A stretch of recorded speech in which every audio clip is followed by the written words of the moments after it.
المتابعة هي من أهم عوامل نجاح العملية. المتابعة بتتمثل في إيه؟ بتتمثل إن إحنا من اليوم التاني بعد إجراء العملية بيكون في متابعة للمريض، سواء على مستوى التزامه بالأدوية الموصوفة بعد إجراء العملية، الالتزام بالسلوكيات الغذائية السليمة اللي بنحددها مع بعض وبيفهمها المريض بعد العملية مباشرة.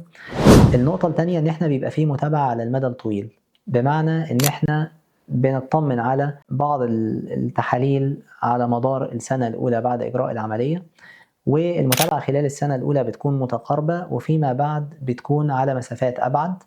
المتابعة مش فكرة إن إحنا بنتابع لمدة شهر أو شهرين فقط، المتابعة بتكون حاجة مستمرة، وبيكون متوفر ليها أشكال كتيرة، سواء كان عن طريق المتابعة سواء في العيادة أو متابعة عن طريق وسائل التواصل أو عن طريق الاتصال المباشر مع المريض. إحنا عن طريق المتابعة دي بنحاول إن إحنا نضمن إن المريض يوصل بإذن الله للوزن المناسب ليه، وبنحاول إن إحنا نتجنب العادات أو السلوكيات الغذائية الخاطئة اللي قد تضر بنتيجة العملية.